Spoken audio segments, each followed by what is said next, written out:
prejudica muito, como o senhor sabe. É temerário passar essa mensagem na avaliação do senhor de que o comércio está para abrir, se a gente não sabe para onde vai a doença?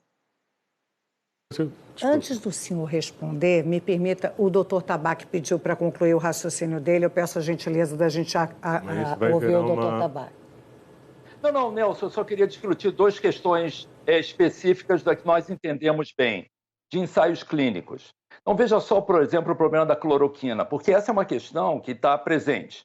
Então, nós temos um medicamento, nós sabemos, o Ministério de Ciência e Tecnologia tem 2 protocolos sobre o uso prospectivo da cloroquina, né?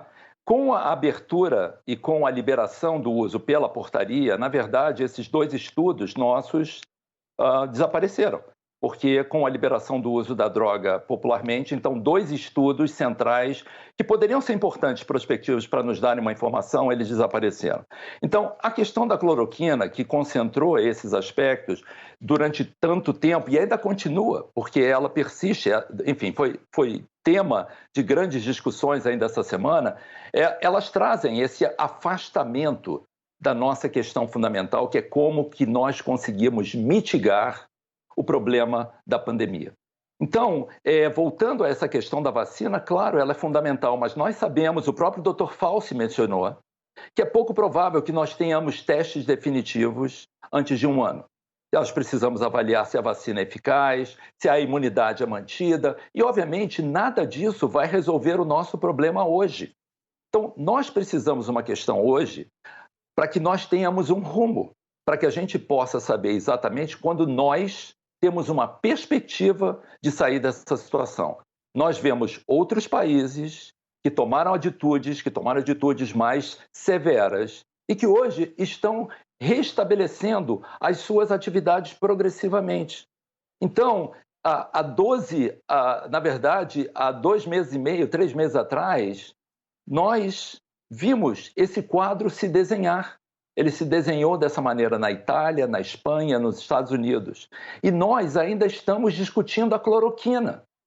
Então, existe alguma coisa errada aí. Quer dizer, as mortes acontecem porque os hospitais não conseguem lidar com esse fluxo de pacientes que eles recebem. Não existe nenhum lugar no mundo que vai conseguir coordenar isso se o número de entradas nos hospitais continuar sendo sempre o mesmo, ou maior até. Então, essa é a forma da gente coibir as mortes, é da gente diminuir o afluxo. E, para isso, a gente precisa controlar a proliferação do vírus. E a única forma de se fazer isso é através do isolamento. A questão fundamental é como, por exemplo, aqui para nós no Rio de Janeiro, é como que nós poderíamos pensar em uma possibilidade. Eu também não tenho nenhuma solução, mas uma coisa eu acho que depende, e felizmente está acontecendo, é que graças à sociedade civil, grande número de óbitos e a possibilidade que essas comunidades carentes consigam se manter minimamente isoladas quando falta água, falta sabão, graças à ação da comunidade, da sociedade, que vem promovendo ações que são fundamentais para elas. É claro que a sociedade, nas áreas mais carentes, não poderão obedecer um isolamento se elas não tiverem condições de sobreviver.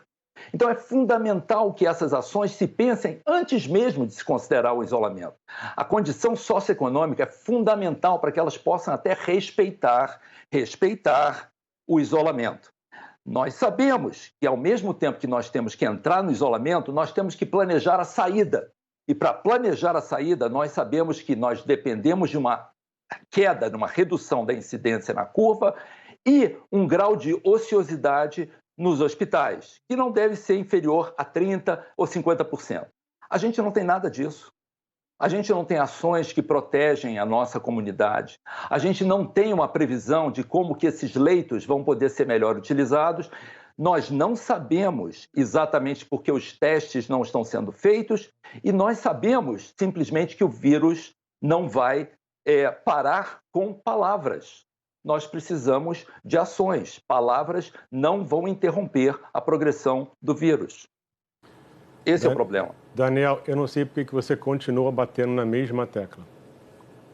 O fato de eu trabalhar a vacina não quer dizer que eu não esteja trabalhando o que tem que ser feito agora. O problema socioeconômico eu não tenho como resolver na semana que vem. Isso é uma coisa de longo prazo. Eu tenho que trabalhar com a realidade que existe. Existe um problema socioeconômico, existe o problema da comunidade. Eu não vou conseguir fazer com que a comunidade deixe de ser comunidade amanhã. Eu tenho que trabalhar a realidade que existe. Então, e você está misturando cloroquina com isolamento, não tem nada a ver uma coisa com a outra. Ninguém deixou de fazer o que tinha que fazer por causa da discussão da cloroquina. Já falei na outra resposta. Estou te falando de novo. Então, tudo que você está falando, a gente já faz. As ações existem, estão acontecendo. Eu não sei de onde você está tirando que não existem ações.